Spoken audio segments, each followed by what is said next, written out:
1619 was a vitally important year in the life of Jamestown. Two things happened that had lasting impact and foreshadowed the future. And the first one is the beginning of slavery, African slavery in North America.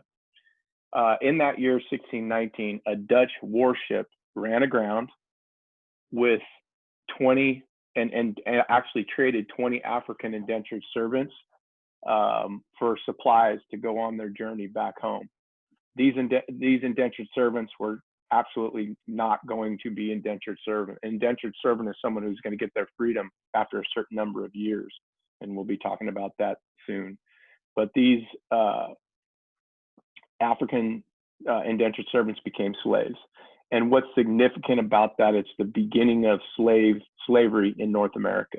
Slavery existed in the Caribbean and in some South American countries, but never in North America at this time. These 20 slaves will then die off, and then really slavery doesn't take hold in North America until about 1700, after the tobacco industry starts thriving, and then they could afford the purchase price of slaves because the purchase price was pretty expensive. So yeah, beginning of slavery in 1619. The other thing of lasting importance and foreshadowing of the future is the first ever lawmaking body in North America, with the creation of the House of Burgesses in Williamsburg, Virginia. Williamsburg was the capital of Virginia. It's right there by Jamestown. It is right. It's near Jamestown. So it's the first representative government, the first lawmaking body, assembly, goes by a number of different terms, but really the House of Burgesses is the beginning of democracy in North America. So 1619, a lot of things happened. Now, I mentioned the importance of tobacco. Tobacco became the lifeblood of the Jamestown settlers. In fact, Jamestown was going to go under. They were all but ready to go back because they couldn't make it. Indian attack, disease, starvation. They weren't going to make it. They were looking for gold, and gold wasn't there. So they're looking for something that is actually they're never going to find. And when John Rolfe brought over tobacco and told the Jamestown settlers, look, if you plant this and it grows, then you're going to be rich, because the tobacco was desperately needed and wanted in Europe, and it you can get a lot of money for it. It was easy to grow as long as the climate and conditions were right. So they planted it in Jamestown, and lo and behold, it grew, and it grew well. The thing about tobacco, though, they call it a poor man's crop. And they call it a poor man's crop because it's really easy to grow. Anybody could grow it. They grew it in the streets of Jamestown, anywhere they had plots of land, and around graves, and in parks, and in people's front yard, and then they would sell it for profit. And then they began to take over more land, and they had to obviously move Indians away. They hostilely pushed the Indians out of territory, and then they planted tobacco in those areas. When you take tobacco, you take the entire plant, put it on a ship, send it to Europe. And with those plants are also the nutrients in the soil. So the nutrients in the soil get depleted. And once those nutrients are depleted, you have to wait a long time before it rains, before rivers overflow, for those nutrients to go back into the soil. Now, remember, they don't have industrial fertilizer at this time. It's not invented yet.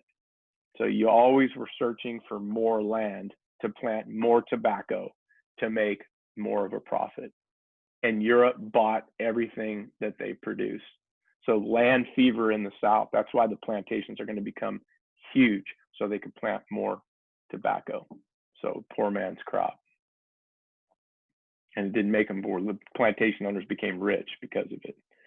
Now, with that desperate desire for more land, it conflicted with Indian idealisms about land. They didn't understand the concept of purchasing land. The land was for everyone, and it wasn't to be purchased. So their idealisms clashed with the settlers' idealisms who wanted to purchase land or wanted to take it by force. So you had the local Indian tribes known as the Powhatan Indians. They didn't like that. Pocahontas was a Powhatan. Her father was the chief, as we talked about earlier. That you had the first Powhatan War and you had the second Powhatan War during this time. The first Powhatan War was 1614 and resulted in victory by the settlers, and the second Powhatan War was in 1644, also a victory by settlers, which is pretty much the story of American history. Native Americans and settlers fighting, and eventually the settlers are going to win territory and push the Native Americans further west. This is the beginnings of the reservation system that still exists in this country today. Indians being put on reservations. Now, they are not necessarily going to be put in reservations at this time, but they're going to be pushed west, further west, where there's other Indian tribes are going to, fight other Indian tribes, and they're going to fight settlers. So it's the beginning of the end for Native American culture, for sure.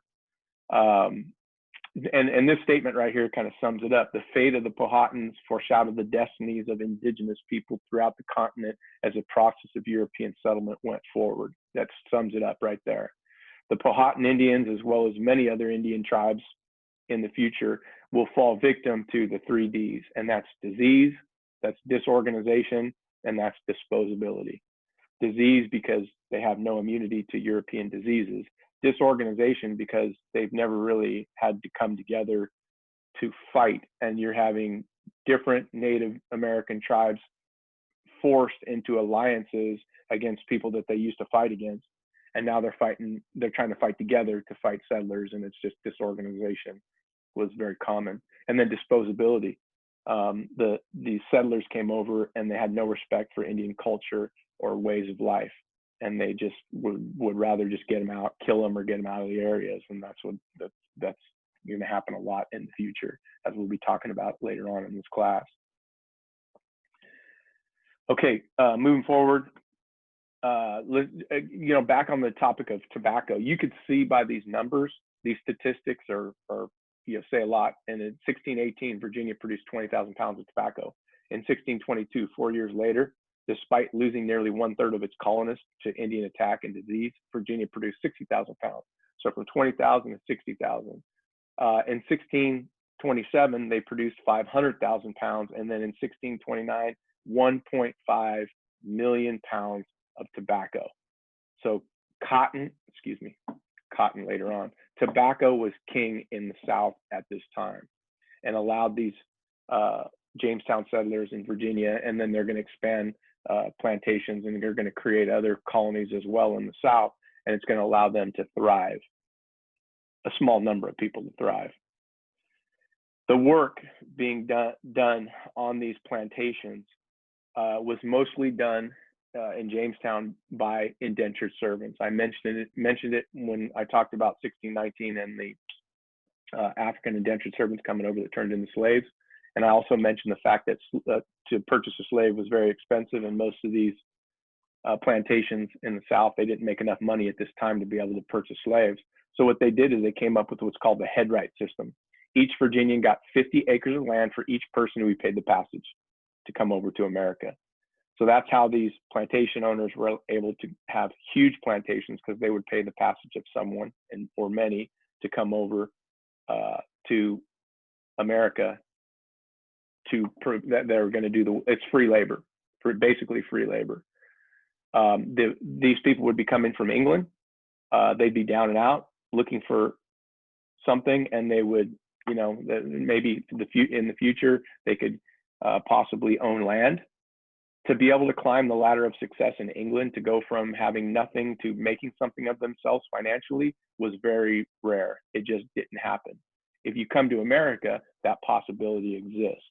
Now, for most indentured servants, they came to America and died, especially early on. Later on, that'll change. But the idea of indentured servant is you sign a contract and you say, I will work for 5, 6, 7, depending on the contract, years. And then in the end, I get my freedom. At first, they started giving away land to indentured servants at the end, say as a, hey, thank you for working, here's your land. But then land got to be too valuable, so they merely got their freedom. So you work from 5 to 7 years, and then you're free. And to purchase a piece of land got more and more expensive as time went on. So many of these indentured servants would just wander around and move out west and get attacked by Indians, and it began to become a problem, as we'll talk about later on. They were forbidden to marry during that time.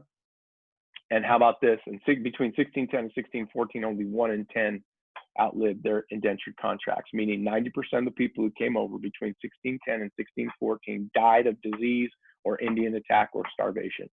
Those numbers are going to start to change, but early on, it was a ferocious environment in the South. So indentured servants did the majority of work, almost all the work, in the plantations. It's not going to be until 1700 when it's going to move from indentured servants to slaves. Okay, another colony in the South that we're going to talk about that was created during this time, and it's also going to be a plantation colony, was called Maryland. And Maryland was founded in 1634 by Cecil Calvert, also known as Lord Baltimore. He was royalty in England, but he was Catholic. And we all know from we talked about earlier is that if you were Catholic in England, that was illegal. You couldn't be Catholic. They didn't put you in jail or put you to death, but you were forbidden from being able to practice your faith or get married in a Catholic church or have a Catholic funeral, anything like that. So Cecil Calvert was Catholic, and he asked the king if he can have a charter, permission to settle in the New World.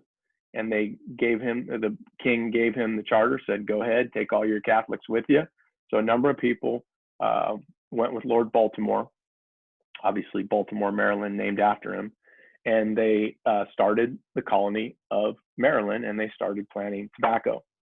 Now, one thing that Lord Baltimore wanted is he didn't want to be exclusive. He wanted to allow anyone in, even Protestants who, in England, they hated Catholics, but he said, we're gonna have freedom of religion. We're gonna allow Protestants in. Well, lo and behold, what happened is more and more people started to move into Maryland, and many of them were Protestant. And pretty soon, the number of Protestants outnumbered the Catholics, and they threatened to kick the Catholics, who were very much persecuted in the colonies and in England. They threatened to kick them out. So the Catholic government in Maryland passed the Act of Toleration in 1649. The Act of Toleration stated that anyone could live in Maryland as long as you believed in the Trinity, which is Father, Son, and Holy Spirit. And the thing is that Protestants and Catholics both believe that. Here's the kicker, though. They said that that if you don't believe in the Trinity, the penalty was death. So much for the Catholics bringing over freedom of religion. Who didn't believe in the Trinity would be the Jewish people. The Jewish people were not welcome in Maryland. So that's how Maryland was started. Got my Maryland terrapin there. And, for geography purposes, so you know where Maryland is, you could see Maryland is a southern colony. Delaware also is a southern colony. Most people don't get that, but Maryland was a slave colony, and it was in the South. So you see Virginia there, Maryland. This is more of a current map. Okay, in the West Indies, the English also had plantations. And in these plantations in the West Indies, they grew sugar. Sugar was known now as a rich man's crop because it was very difficult to grow. You had to do everything right, and you had to also, in order to get the equipment and whatnot, and to be able to have people work for free, African slaves, you had to pay the price of African slaves. So they called sugar plantations, the plantations that grew sugar, the rich man's plantations, or rich man crop was sugar. They treated slaves very harshly down there. They had slaves in the 1600s before slavery really took hold in North America.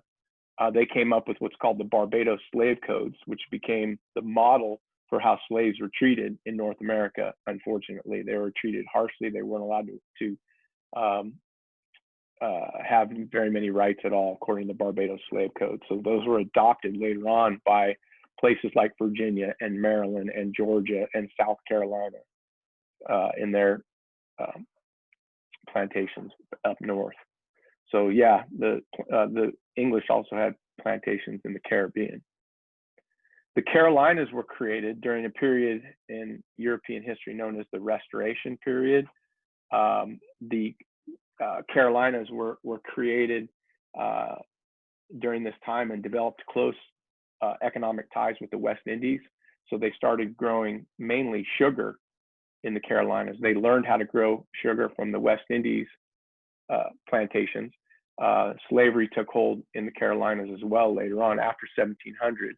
Rice later on became a big crop for them. So it was rice and sugar. And then down the road, eventually, it will be that they will grow tobacco, and then later on cotton.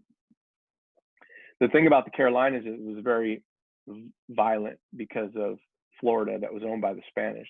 The Spanish felt that that their land was being encroached on by the English up in the north, and they would oftentimes leave Florida and enter the Carolinas and fight. And then Native Americans also would fight there as well. So that it put definitely the Carolinas in peril. They were afraid that they were going to get eliminated. So there's North Carolina and South Carolina. And then I have here a map. So the map shows you North Carolina and it shows you South Carolina.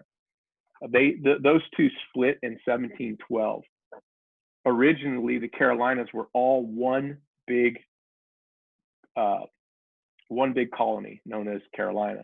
So it included both North and South. But in 1712, they split off. North Carolina became what's called a squatters colony. People who couldn't afford land in Virginia because it was too valuable would go and squat on the land in North Carolina. To squat on the land means you're staying there, you're living there, you're planting crops, but you have no rights to the land. You never purchased it. You just said, oh, I'm going to plant my crops here. If you couldn't afford land in Virginia and South Carolina, also South Carolina became a really rich colony, and it was aristocratic. And if you couldn't afford land there, you'd go north to North Carolina. Virginia, you go south to North Carolina. North Carolina emerged as a very liberal, democratic, open-minded colony. It didn't have rich people there. They're mostly squatters. So I like to call it the Santa Cruz of the colonies because they're very liberal. Just a different vibe if you went into North Carolina at this time. So their history, their culture comes as, originally being a squatters colony of people who couldn't afford land in Virginia and South Carolina. So interesting there. Now let's talk about Georgia. Georgia was started. It was actually the last of the 13 colonies to be started. We're just now venturing into colonies, and we're going over the southern colonies first. It was started by a man by the name of James Oglethorpe, who came up with the idea and posed this plan to the king and said, look, I want to take all these prisoners, debtors, people who owe money, and because they can't pay their debts, they are put in jail where they can't work and pay the government back. So he said, why don't I take these people over to America and we could, plant crops and we could make something of ourselves. Originally, they were going to produce wool, and that didn't work out. So they ended up eventually producing tobacco. But there are a bunch of prisoners that were put on a boat and they were sent to America and to create this debtors colony. They were undisciplined and doomed to fail from the beginning. Now, let me go back to this map and show you where Georgia is down on the bottom here. Georgia is going to become a buffer colony because south of Georgia is Florida. And as I said earlier, Florida was violent because they'd come out, they attacked the Carolinas. And they attacked these areas here because they felt that they were being encroached on by the English. So what better way to stop attacks on this very aristocratic, highbrow South Carolina valuable colony by creating a buffer colony, Georgia, and put prisoners there who, if they get killed, then they're prisoners. So that's one of the reasons that Georgia was founded.